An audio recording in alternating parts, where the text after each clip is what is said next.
Item ಯಾವುದೇ ಇರಲಿ try ಮಾಡಿ ಆಚಿ ಚಿಕನ್ ಮಸಾಲಾ. ಕೈ ಮನೆಯಲ್ಲಿ ದಾವಣಗೆರೆ ಮಿನಿ ಯುದ್ಧದ ಕಂಪನ ಶುರುವಾಗಿದೆ.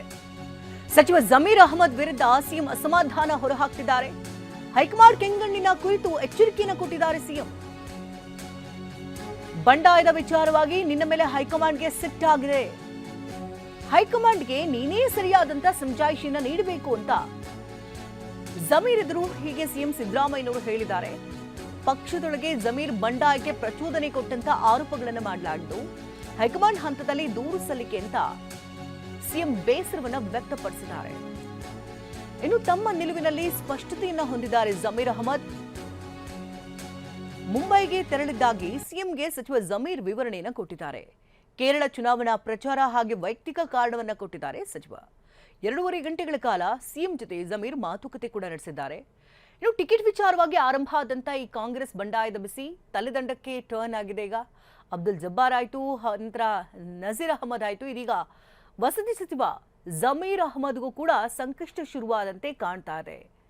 ಹೈಕಮಾಂಡ್ನ ಮನವೊಲಿಸುವಂತಹ ಪ್ರಯತ್ನವನ್ನ ನೀನೇ ಮಾಡಬೇಕು, ನೀನೇ ಸಮಜಾಯಿಷಿಯನ್ನು ಕೊಡಬೇಕು ಅಂತ ಸಿಎಂ ಸಿದ್ದರಾಮಯ್ಯ ಜಮೀರ್ಗೆ ಹೇಳಿದ್ದಾರೆ ಅಂತ ಹೇಳಲಾಗ್ತಾ ಇದೆ.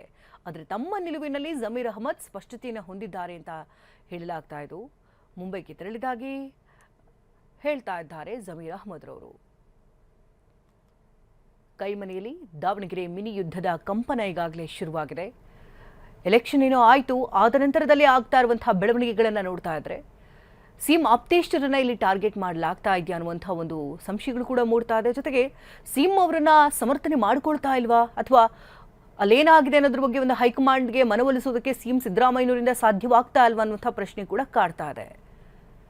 ಇತ್ತ ಜಮೀರ್ ಅಹಮದ್ ವಿರುದ್ಧ ಸಿಎಂ ಸಿದ್ದರಾಮಯ್ಯ ಅಸಮಾಧಾನವನ್ನು ವ್ಯಕ್ತಪಡಿಸಿದ್ದಾರೆ. ಹೈಕಮಾಂಡ್ ಕೆಂಗಣ್ಣಿಗೆ ಕುರಿತಿಗಾಗಲೇ ಎಚ್ಚರಿಕೆಯನ್ನು ಕೊಟ್ಟಿದ್ದಾರೆ. ಬಂಡಾಯದ ವಿಚಾರವಾಗಿಯೂ ಕೂಡ ಹೈಕಮಾಂಡ್ ಈಗಾಗಲೇ ಸಿಟ್ಟಾಗಿದೆ ಅಂತ ಹೇಳ್ತಿದ್ದಾರೆ. ಜೊತೆಗೆ ಹೈಕಮಾಂಡ್ಗೆ ನೀನೇ ಸಮಜಾಯಿಷಿಯನ್ನು ಕೊಡಬೇಕು ಅಂತಲೂ ಕೂಡ ಸಿಎಂ ತಾಕೀತು ಮಾಡಿದ್ದಾರೆ. ಪಕ್ಷದೊಳಗೆ ಜಮೀರ್ ಬಂಡಾಯಕ್ಕೆ ಪ್ರಚೋದನೆ ಕೊಟ್ಟಂತ ಆರೋಪಗಳನ್ನು ಮಾಡಲಾಗ್ತಾ ಇದೆ.